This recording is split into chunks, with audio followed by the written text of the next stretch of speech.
So how did from your perspective, how were you approached about The Shortest Straw? You were already with Jeff Husson, and he said, hey, we're making a movie and you're the star, or what happened? Well, I wanted to be the star, so I snuggled up to Jeff, and you know, we'd already worked together in some Mary Jane Deal things, mainly Commedia, the summer fun thing that she did every summer.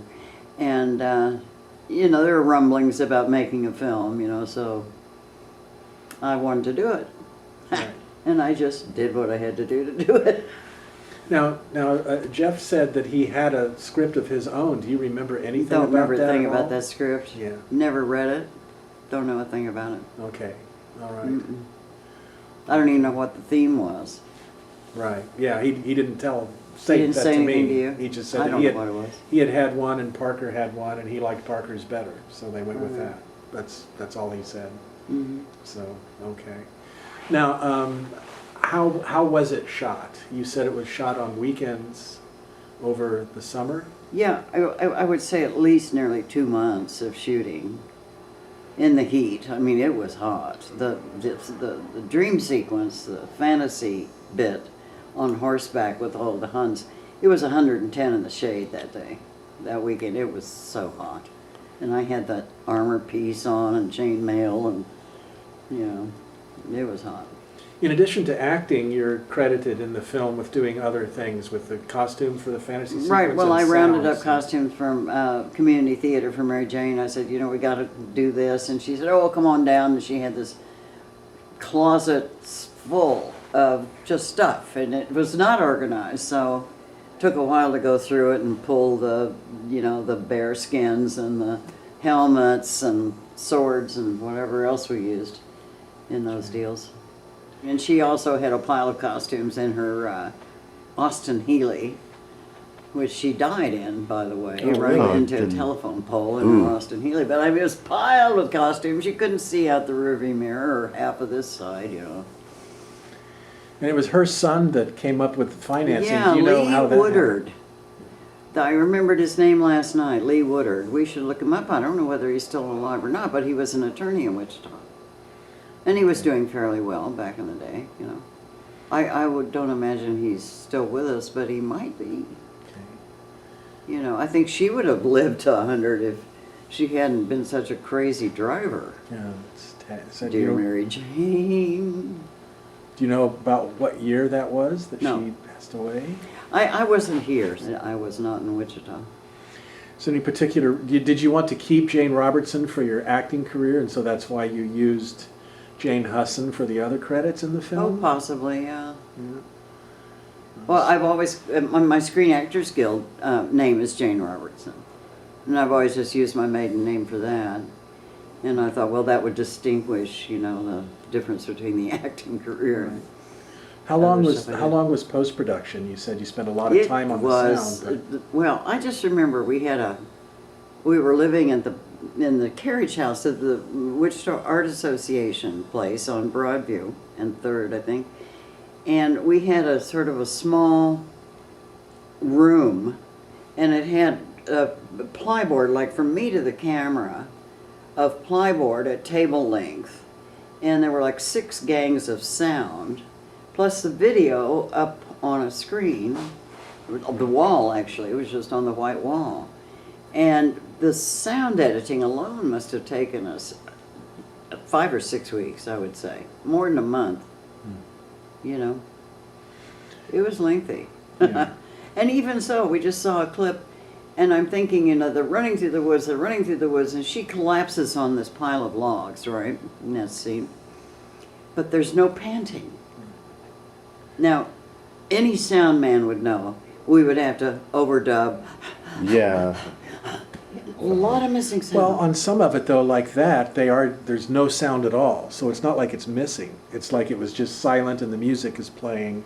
Well, and the they're not music was trying playing. to add. The music was playing, but Yeah. I missed the panting because it was unrealistic. Yeah. You know, it was just unrealistic. If you're going to move in to a medium shot on somebody who's been running for the last 3 minutes film time, they're going to be panting. You know, and there was not a heavy breath in the entire deal. Yeah, but there was no sound at all. in the entire There's the deal music. for that. Yeah, Music. other than the music. Yeah. And I love the music. Yeah. No doubt about it. Well, the music is by a group called the Surfs, and Yeah. how did they get involved in the film? Well, I had known Mike Finnegan and Margolis, the vibes player, who was excellent vibes player, was out at the university when I was out there. So he and I had jammed together. And I and friends, even Jane Austen, who was here yesterday, used to go out to a place, it was out south somewhere, I can't remember, on Pawnee maybe, because the Surfs would play there every weekend. So we'd go out to dance, because they were the happening band in town. And so I knew the band members, the bass player, and I can't remember his name, but, you know, I'd been out there so many times. And Mike was a friend, and Mike had an apartment down on Broadway. And we used to go over and hang out and smoke dope. You know, everybody knew everybody else who smoked in those days, you know. So anyway, I told Mike about it, and I told Jeff, I just think this band could do a kick-ass job of a soundtrack, and it would be all original and also musicians from Wichita. So I pushed it, and Jeff, neither Randy or Jeff were musicians or musically inclined at all. I mean, they didn't sing, they didn't, you know, play an instrument. So, you know, I sort of got my way with that. And aren't we glad? Yeah. I mean, the soundtrack alone is terrific. Now, the leading man, Rex Mahan, how did he come to get I am cast? clueless. It may have been Dick Walsbacher, like we were talking. Dick couldn't do it. And I didn't realize that until you told me. And he could have had Rex in some sort of theater class at the WSU. I mean, I didn't know him, but he showed up and he had a good look and was cast immediately. And what was it like to work with him? He's very nice. He forgot his lines all the time. And you'll notice in some of those scenes, he'll repeat and repeat and repeat. That wasn't in the original script, but he just covered by, you know, saying the same line, "Oh, you damn dames," or whatever. You know, I thought that was a bit heavy-handed, Yeah. as long as that went on, and the same lines about disparaging remarks to the girl. You had a theory about why that was the way it was. Well, Do you my want to share theory that? was that Parker was a misogynist. I mean, it just, you know, the whole... I mean, here's this chick. She's just made love to her coworker, and she actually seduced him. I mean, she seduced man, right? And, you know, and they blow the deal about missing the truck on the bridge and whatever. And then a former friend of hers, who in fact was French, working for the Nazis, comes by in the right truck, the truck they're supposed to be blowing up, and she just waltzes off with him as or nothing. You know, I mean... Yeah, her big bereavement at him blowing himself up doesn't Yeah. last. And then Yeah. poor old Rex comes up, you know, all tattered and stuff. But she didn't wait around long enough to see that he wasn't dead. But I think that was part of the surprise. I mean, we were happy to see that he was alive, you know, Yeah. as an audience. What do you think works best about the film? What's your favorite part of it, or, you know, being a critique of it 55 years later? What do you think works? Well, I'm very, very fond of the soundtrack, I must say. I think that's probably, I don't want to say if not the best, it was one of the best things in the film. And I agree with you yesterday, we were discussing the fact that topically, or thematically, this was a film that wasn't a horror film or a vampire flick or a chick flick or whatever. And for its time, 1968, it was in fact a drama. And that wasn't done much on the independent scene, you know, and so I think that's to its credit that it actually had a storyline, albeit what it was, and, you know, had a real dialogue between two characters. And I guess that wasn't done a lot back in '68. I remember a lot of stupid beachy films and things coming out of Hollywood, you know, the Beach Boys and that kind of stuff, bikinis and... Frankie and Annette. Yeah, you know, and so I guess that's to its credit, Yes. for sure. But the soundtrack really good. I think you guys ought to put together an album of the soundtrack. If we You could can have, get if a we had hold the of it. rights. Get the tapes from Husson. Yeah. So the story that we've been told is that Rex Mahan died tragically within a year after the shoot. How did you hear about it? Do you remember? I was in LA, I think, and I came back for a visit. And I wanted to look him up, you know, say hi. And I was told that he had expired in a motorcycle accident.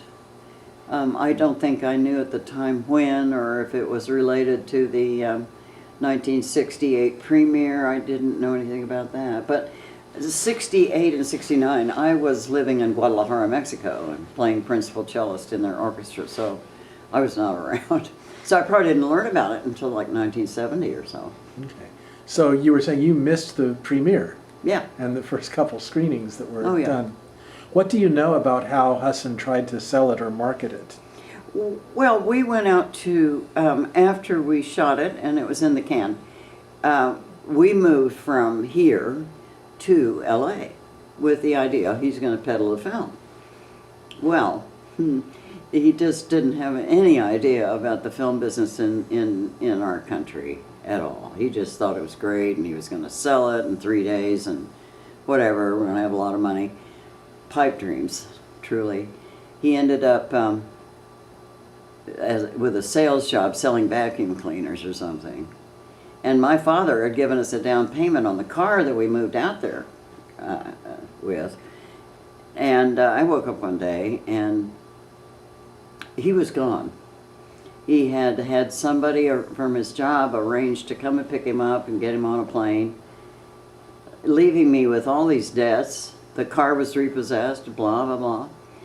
Point being that, you know, he didn't have the connections. I, in fact, probably could have come closer to selling the thing than him, because I was working with Lee Strasberg at the time, and had some very good buddies. They loved me and invited me to a very highly professional workshop, which met every Wednesday night, and I became friends with a lot of very good actors, mostly character actors, older than me, who were just stunned by my appearance and my class and wanted me to stay. And I would have been in the film with Jane Fonda. They shoot horses, don't they? They wanted me to go because they said, you're slim, you know, you'd be dancing, you're perfect. But at that point, in going on auditions without an agent, at that time, Hollywood, I mean, it was Weinstein all over. Every single casting director were men. All men. And I remember going to an audition. I had on a nice dress. And I did the lines. I had the side, and I did that. Then they looked at me and they said, what else have you got? Let's see what you got. And I said, oh, what do you mean? Take off your clothes. You know, and after about time 3 of that business, I said, I can't deal with this place. Wow. So I split. But I didn't have a copy of the film. I mean, Jeff left with the one copy. Yeah. So I couldn't do anything to market the film. Right. But I was working on my acting career. And this would have been later in 68 or 69 probably then? No, we went out after the film was shot. Okay. The premiere must have occurred 2 years after it was completed. I mean, we just split. We left town. We went out to LA. It would have been 66 or 67. Yeah, we've been getting different information on stuff, that one premiere was 68, another version was 69, but we don't. Well, I don't know, Yeah. because I wasn't here. Yeah. Okay. And Yeah, Husson was in London, so. Yeah, he said he also tried to sell it in England and couldn't sell it Yeah, there. probably. So. Probably.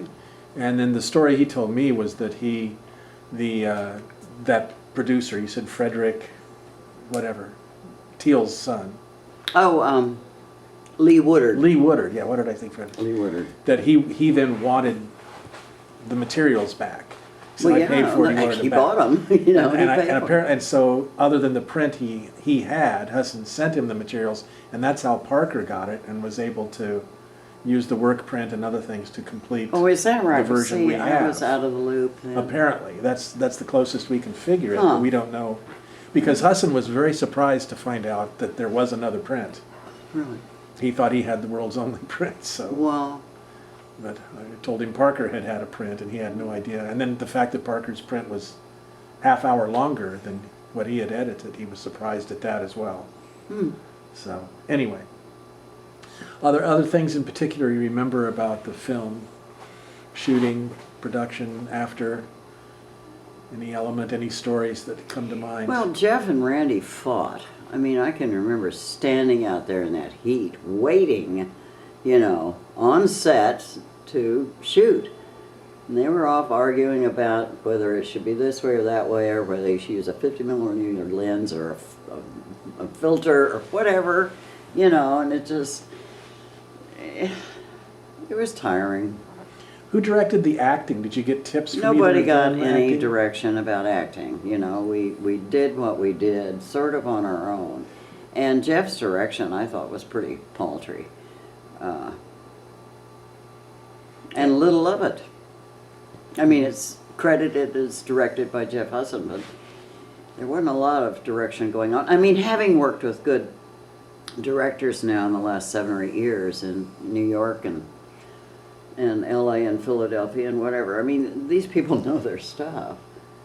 They know how to approach an actor and say, you know, I'd really like to see a little more intensity in that scene with whatever. You know, I mean, they knew how to work with actors. Jeff didn't know how to work with an actor. Had he directed any theater? He was a better actor than a director, let's put it that way. He was a decent actor. And he had good timing in comedy, and I didn't see any much dramatic work, but I think he was in one show with Mary Jane, and yeah, he did a decent job. But he didn't direct theater locally? No. So this was his first directing of any Yeah, kind? as far as I know. Mhm. Yeah, okay. But we all agreed, I mean, any of the theater community would have said the same thing, that he was a much better actor than a director. I think he came here thinking, you know, he could make big guns with directing and doing a film and whatever. Well, if you make it in Wichita, you can make it anywhere. Yeah. Isn't that how the song goes? So, But his partner, Peter, he came over with another Brit, and Peter was a talented guy. I saw his work. do you remember Peter's last name? No, I don't. So, in terms of directing as you're shooting, but did he also then try to coach you as you recorded the sound to looped in for those No, performances? you're locked in on sync. Well, I mean for the vocals of that. No. There was no other No. take 2 of the audio or 3. No, or well, whatever. lip syncing is tough, as I said Yeah. before. It's really tough, and you are locked in to what you did as an actor visually, and you have to match the lips. That's why it's called lip sync. You know, it's got to be synced together, the visual and the audio. And there would be no direction in that. I mean, I was on my own, and I was standing in the recording hours, standing in front of a mic with a screen up in front of me, you know. And you had take after take sometimes, because the least little consonant difference, or you entered too soon on something, would have to be done over, because it was visual. You know, you could see it and hear it. It didn't work. It's a tough job, lip syncing. Well, I think it looks good. I know that's It from, does look from, good. there, Yeah, and I'm from what surprised. Joel did to try to emphasize it. But I know Tim McGill said he thought, from seeing it originally, that it was a really good job concerning what you had to work with. Well, and what you no, had to I think go it was through. too. Yeah. You said your favorite sequence was the Joan of Arc sequence. Oh, I Could you- loved it. Why was it such a favorite for you? Oh, because it was real action, you know. I mean, I got to ride a horse and, you know, and slay Huns, you know, with a sword and whatever. I really loved it. But I remember you mentioned that was a handheld camera, a second camera was doing that. And I do remember that it was quite an operation to rein the horse, strike Huns, and get around the second cameraman without bumping into him with a horse and send the camera flying. I mean, we had to do a number of takes, and once again, that was the weekend of 110 in the shade. I mean, it was grueling, it really was, but it was a lot of fun. I love to ride. I mean, you know, I still ride, so that was probably my favorite scene. Now, you did mention your father, but I forgot to ask you, what was your father's occupation? He was he taught at the university, and he conducted the Wichita Symphony for 30-some years. Do you know what those 30 years would be, mostly? I don't Start know, and he finish? must have retired mid-70s. He died in 84, and I think he retired around 75 or 76. He had Parkinson's disease and could no longer, he could not control his conducting arms. So you were born and raised in Wichita? I was born in Springfield, Missouri, and we came here when I was 7, 1949. Were you part of anything to scout for the locations, find the bridge? I did, yeah. anything like I that? took trips looking for the bridge. Jeff and I would go down there and look around, and we saw that, and that was it. That was a great bridge. Everybody just thought this is it. Yeah, and no questions asked.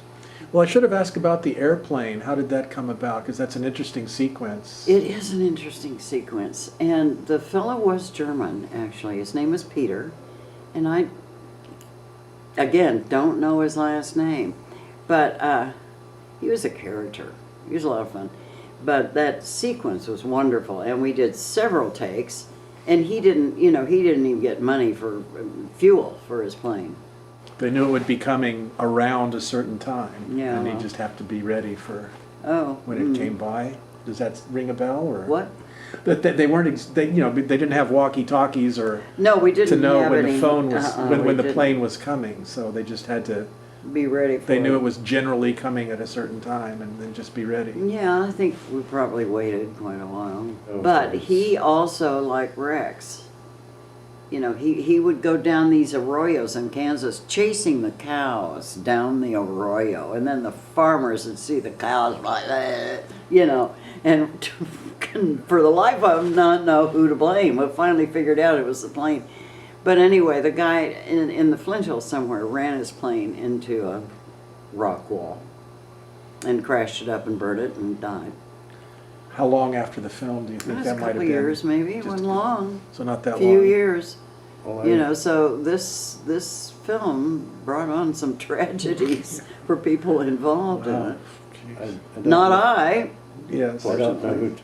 Would you consider this your last amateur performance or your first professional? Well, I didn't become In a a Screen sense. Actors Guild member, and that would distinguish paid Yes. and non-paid, which is the way I distinguish. I mean, I'm a professional. I've been an artist all my life, whether it was playing cello or acting or whatever, so I'm still a professional. Whether I'm paid or not, that's where I make the difference. And so, becoming a Screen Actors Guild member, one gets paid very well, by comparison. You're no longer just fished out $100 bill at the end of a 12-hour day, you get $186 for 8 hours as an extra. And then as a lead with, or if somebody with lines, it's I don't know what the rate right now. I think it's the minimum is $687 and upwards. And if you have an agent, you get more. Now, I don't know what the rules are when you got into it, but did you have to be in a number of guild No, productions? I was very or- fortunate. Ralph Forsberg, who was one of the founding members of Second City, where I worked and studied, Ralph Forsberg and his wife Fritzie and Elaine May and Mike Nichols were the trio that founded Second City. So Ralph knew my work, and he liked me. He knew talent when he saw it. He's very astute. And he was shooting a film in Kansas about a preacher named Peterson. So he got a hold of me and he said, Jane, I need your help. First of all, I need you to see if you can location scout an old-fashioned country church for me. So I got in my car and I went out and I found the perfect old country church for Rolf. And he came down to shoot, and they needed a gasoline attendant. And so he said, Jane, you're going to be the gasoline attendant. Go get some coveralls on and a plaid shirt. And so anyway, they shot me as the gas attendant, and he said, I'll give you your SAG card. This will get you your SAG card. All I have to do is write him and say, we couldn't find a SAG member in Kansas, so I've hired this girl. And that got me my card. Roughly That's how I when, got- do you know what year that was? 1980, I believe. was either 79 or 80, and then I got the card in 81. Okay, Yeah. good. Fortunate. Yeah.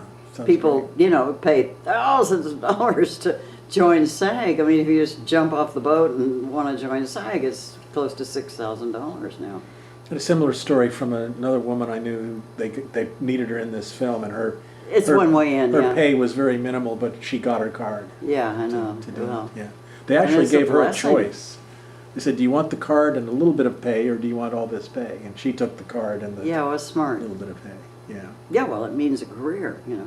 Right. It means the difference between amateur productions and SAG productions. Equity is the same thing. I've never joined Equity because there are so many good theaters and so much good theater work that is non-equity. Forgive me, guys, Equity people.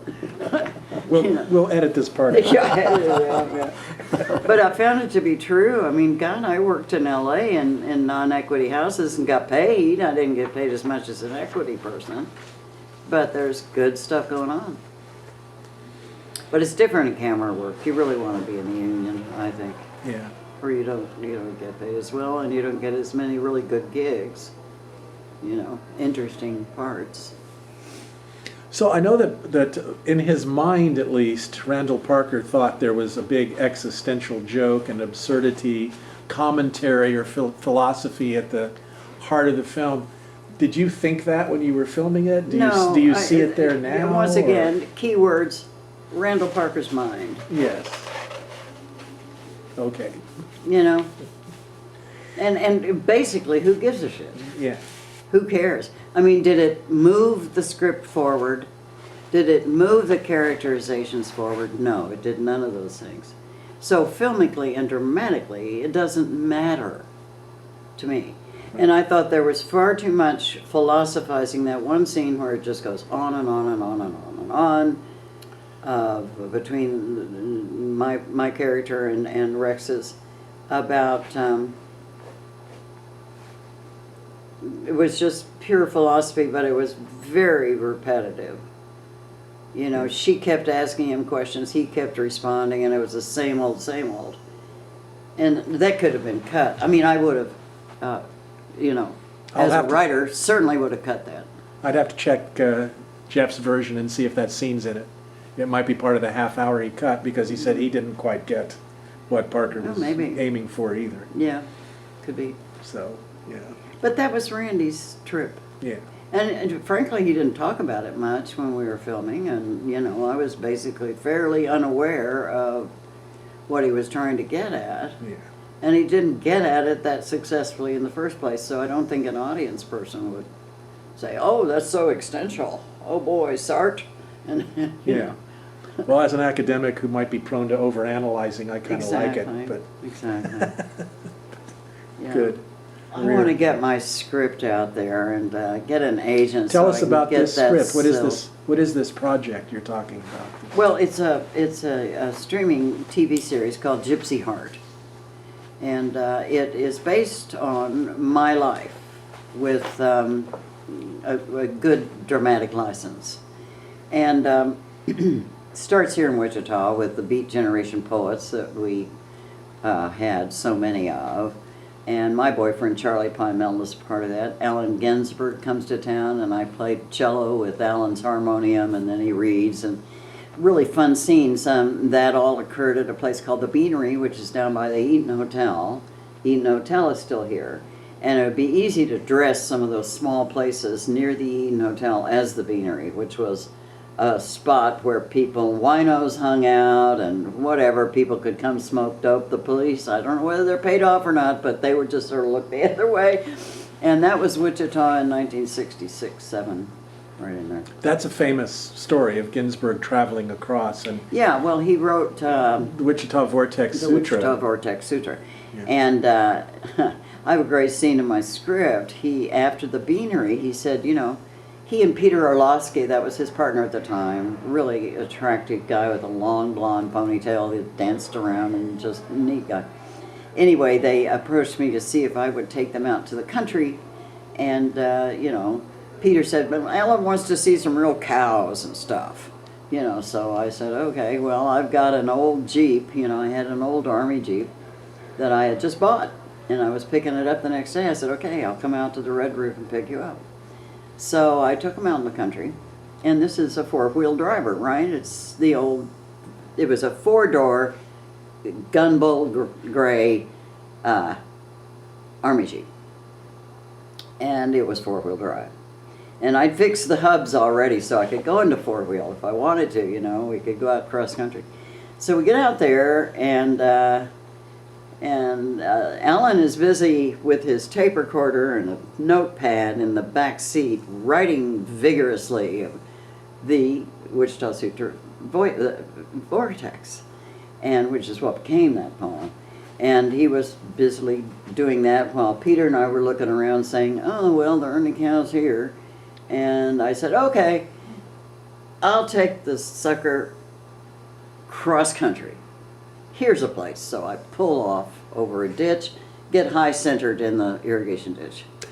So there we are. I've got these two long hairs. We're talking 1967 in Kansas, in the middle of the country of Kansas, with Peter Orlowski with his hair flowing and Allen Ginsberg with his looking like this and we're crazy. And so we got the Jeep stuck. All right, so I thought I saw a farmhouse in the distance behind this hill. So I said, okay, guys, let's hike over the hill. And maybe the farmer has a pickup or a tow rope he can get us out of here. So we get up to the top of the hill, and there's a farmhouse with a front porch, old two-story, typical farmhouse. And the guy comes out with a shotgun. I mean, you know, big old double-barrel shotgun. And he screeches at his wife and says, get the fuck back in the house. Take them damn kids. Get them in there. And shut the door. So I look at the boys and I say, listen, you better stay here on the hill. Let me go down and see if I can deal with this person. So I went down and I put on my Kansas girl accent. Sir, you know, we're awful sorry. Don't mean to intrude, but we've managed to get my Jeep high centered on your irrigation ditch. Would you mind helping us? I know you got a pickup over there. Do you have a tow rope? You know, and the guy finally relented and said, yeah, you know. What are you doing with the likes of them two long hairs anyway, he says. You know, it's a good scene, and it's real. Yeah. This actually happened.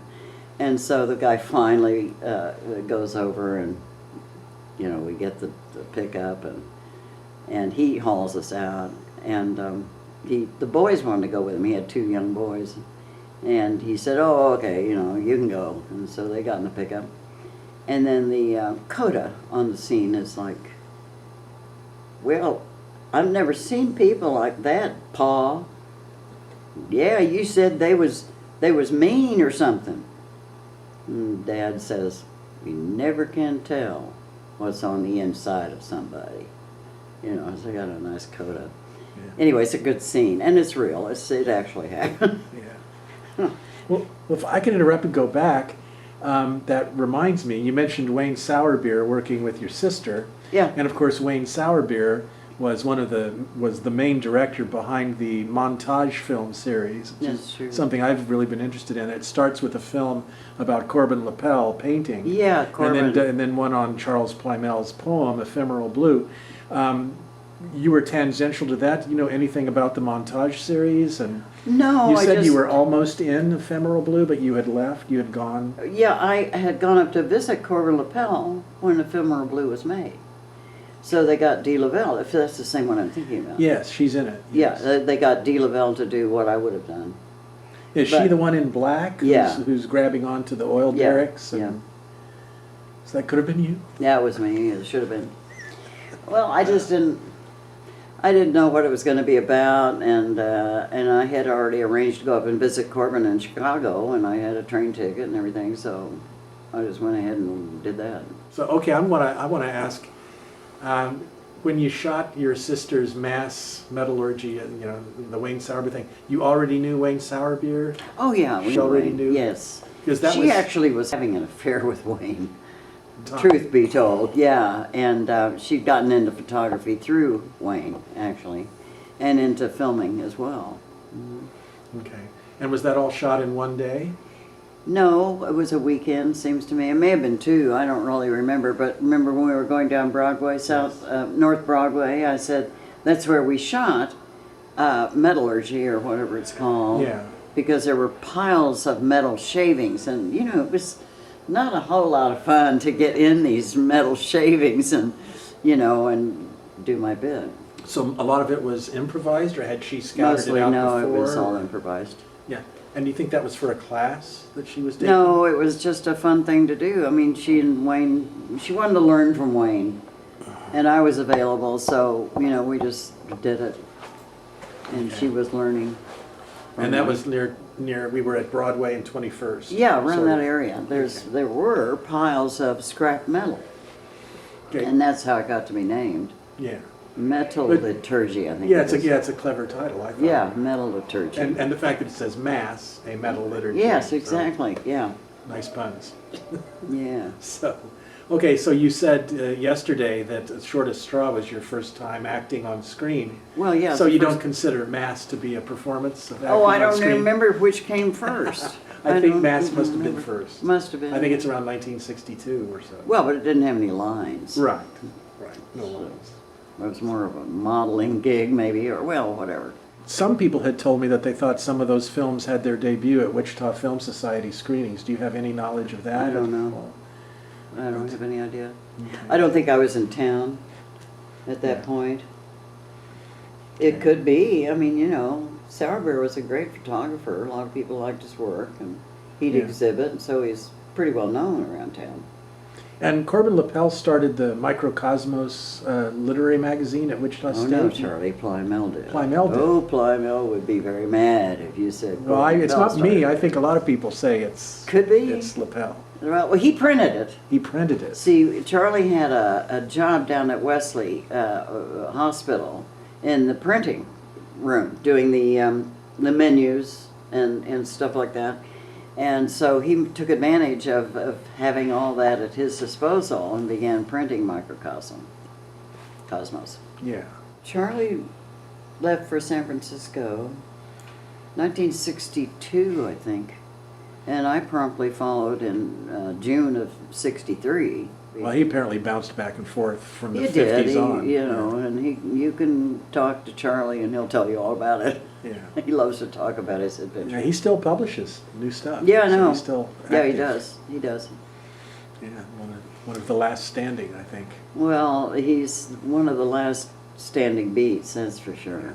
Yeah, they've all passed. And he still lives in Cherry Valley, where Allen Ginsberg had bought a farm, and that's the reason Charlie ended up in Cherry Valley. It's colder than whatever now. Oh my God, snow, really freezing. But they've got an old historic stone house, and the stove in the basement is about 10 by 10. It's huge. And so he spends his winters chopping wood and rescuing feral cats. I think there are about 30 running through the house, last count, and stoking that stove so they can stay warm. Did you ever run into Michael McClure or? Mike McClure in San Francisco, briefly. Yeah. I mean, I'm just thinking of some of the Kansas beats who ended up Yeah, no, he was west, if he was one, or Ed Sanders of the Yep. Fugs, or Bob Branneman, Yeah. painter and poet. Yeah, there were a number of Alan Russo. You may not know his work. He died just last year or 2 years ago. He was driving a taxi in Oklahoma City or one of Wow. those Oklahoma towns. His poetry is quite good. I have these people in my script. All these people are present as characters in my script.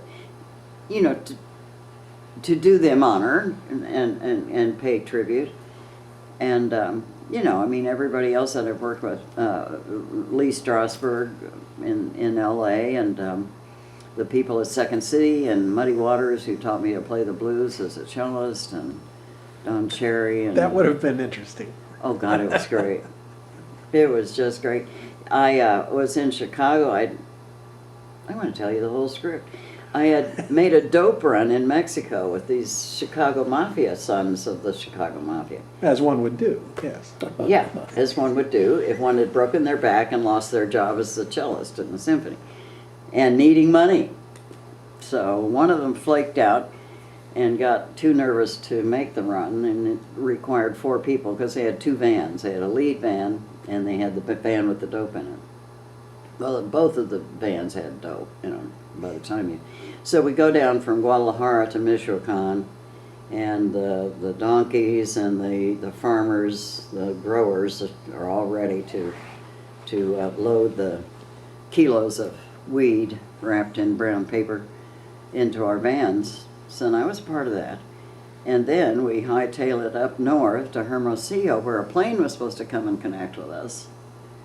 Well, the plane was late, so we had to take a house in Hermosillo and load all the shit into the house, and it went clear to the ceiling. I mean, 2 tons of weed. We're talking quite a lot of weed, And the police were going by because they suspected these guys for years, but they hadn't ever been able to catch them. I didn't know this.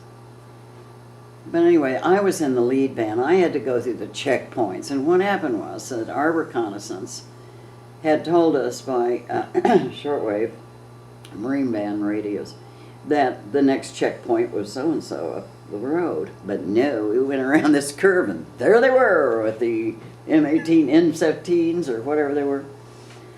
And I had put a bit of dope down my dress because I was going back to Guadalajara. The guys were going back to Chicago, so they were clean. So we were rousted out. They were throwing old ladies and everybody out on the desert, and purses and everything. And they made us stand out there for hours. God, in that heat. And they said, oh, the Comandante is going to come. Well, the Comandante was torturing us by not coming and leaving us out there with no water in this heat. Finally he shows up and hauls us off to the Hermosillo jail, which, let me tell you, you do not want to be in the Hermosillo jail. Little stalls, urine running along the pavement, vomit, the prostitutes coming in, and oh God, it was just something else. But anyway,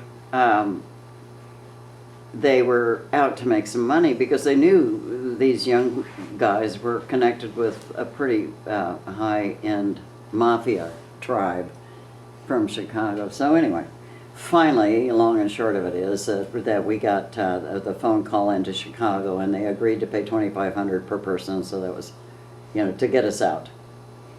And then the Comandante says, come with me. And we go into his van and his limo, and he deposits us at a fancy hotel and says, you go up, I have clothes for you. You change clothes, we go to dinner. So anyway, we go up, and I had a lovely black cocktail gown hanging in the closet, and the guys had, suits and stuff. And he took us out to dinner, and we couldn't get it. We didn't know what was going on. He hadn't really released us. We were still captives. And over cocktails and tequila and whatever, he said, we asked him, well, what's the deal here? What do you want from us? I want you to run cocaine for me from Colombia. How about it? And he gave us a damn good deal. I mean, we would have made mega bucks. But we said, no, we can't really do that without the big boys giving an okay, and he didn't want them involved because they would take over his biz, right? He wanted us. Well, the story goes on, and in fact, the character, and this is a departure from the real thing, the character does get involved with this Comandante and run a bit of cocaine, run for him, but then he keeps hammering on her, so she ends up in London. The guy shows up, wants her to distribute to all her fancy friends in London and Paris and whatever. So anyway, that is a dramatic take off from what actually happened, the original dope run with these Italian mafia guys.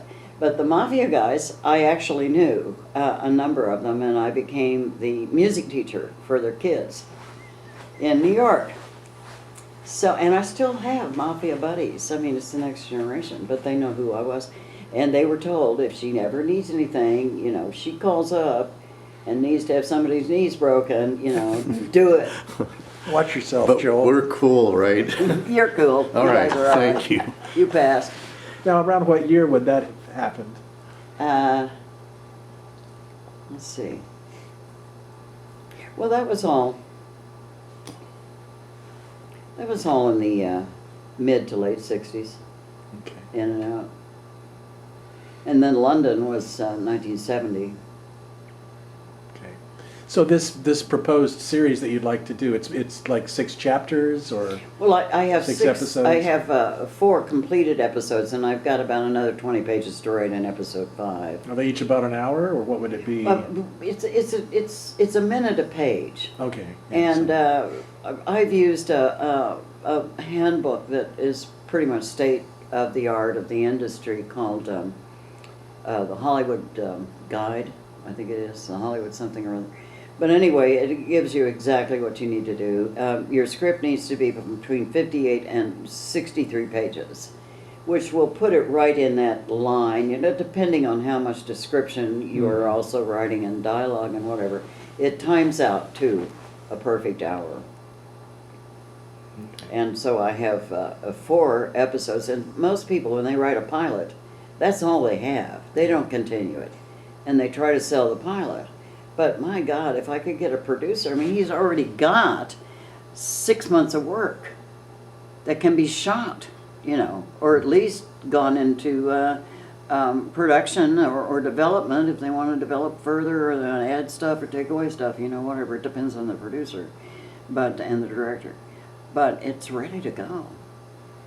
And that's a real bonus for people. I mean, they'll have 5 full episodes, and I can write a 6th within 3 weeks to a month. And that's a half a year's work where they're not paying another writer. But I need a good agent, to negotiate a contract, to find a producer who's ready for another dramatic piece. I am so sick of these action dramas on streaming TV. I'm just sick of them. And there are very few good dramatic pieces out there. They get sappy, like Heartland, and it's just so sappy. They don't have any meat. And this has got meat, and it's fun, and it's real, and it has real people. The people would recognize these names. And for the 7th episode, your character can attend an empty theater where she tells her life story to 2 Oh, that'll be down the way. This is very trivial, but when did you start using Lady Jane as a... And Lady Jane was given to me when I was in London in 1970s. One of the princes, and I can't remember which it was going out with a gal named Lady Jane Sotheby, I believe it was. And I looked just like her sister. I mean, we could have been sisters. We looked so much alike.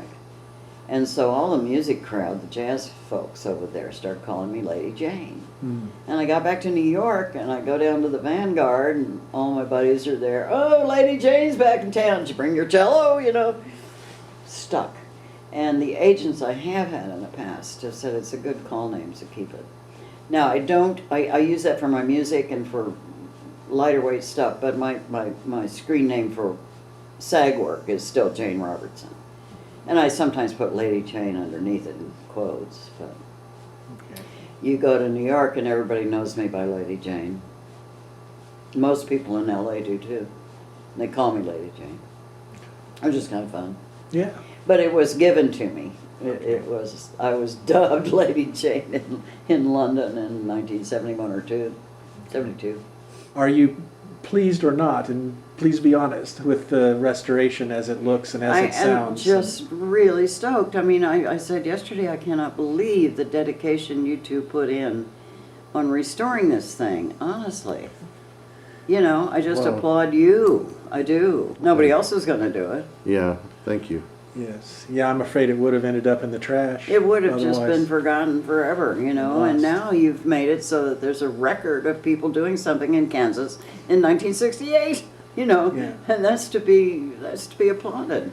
Yeah, I think it's pretty unique in a lot of ways, and it's not a perfect, ultra, mega, all-time classic, but it's got a lot going for it, including your performance, of course, and a lot of other elements as well. So it's interesting. it's hard for me to look at the girl on screen and realize that's me. I mean, as I was saying, I have objectified it tremendously. I mean, I just admire her and think she's gorgeous. And as you'll notice, I have this very low voice these days. And so it's kind of interesting to hear me as a soprano up there, you know, with this slightly southern accent, you know, which I have worked to get rid of. I mean, I can do British accents, Scottish, I can do southern accents of any kind, Texas, South Carolina, whatever you want. And I'm good at it. But that was natural. And I had not yet worked to get rid of my Kansas drawl. I call it a drawl. It's not really a southern accent.